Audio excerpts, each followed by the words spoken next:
Welcome. Today's story is Little Red Riding Hood. There once was a little girl named Little Red Riding Hood. Her mother asked her to bring her grandmother a basket of ditties. She said to be careful and watch out for strangers on the way. Little Red Riding Hood loved going to her grandma's and was happy to help. She set off on her way. While she was walking, a wolf appeared. Forgetting her mother's warning, Little Red Riding Hood decides to talk to the wolf. Little Red Riding Hood tells the wolf, "I'm going to my grandmother's just down the path."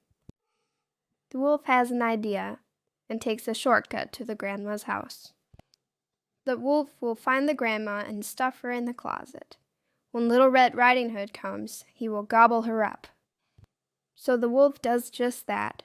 He finds the grandma and puts her away, and dresses up just like Grandma would. Soon after he crawls into bed, he hears Little Red Riding Hood knocking at the door. He says, "Come in." Little Red Riding Hood starts talking to the wolf, and soon realizes something is a little bit off with Grandma. Little Red Riding Hood looks at the wolf and says, "My goodness, what big eyes you have." The wolf responds, "All the better to see you with, my dear." Little Red Riding Hood then looks at the wolf's ears. "Oh my, what big ears you have, Grandma." "All the better to hear you with," the wolf says. Next, Little Red Riding Hood notices Grandma's teeth.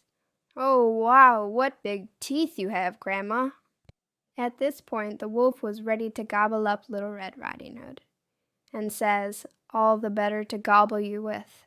In that moment, Little Red Riding Hood understood why her mother said to not talk to strangers.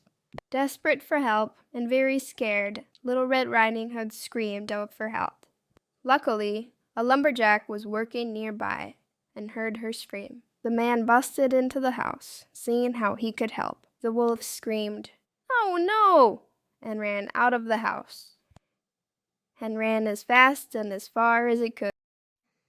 The man heard the grandma knocking in the closet and let her out.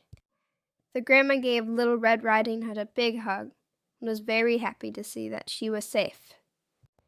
Little Red Riding Hood and the grandma thanked the man for saving them from the wolf. Little Red Riding Hood learned from her mistakes and did not speak to anyone on the trail that she did not know. They all lived happily ever after. Thanks for listening. Please subscribe to make sure you don't miss out on any of our other fairy tales. Like and subscribe.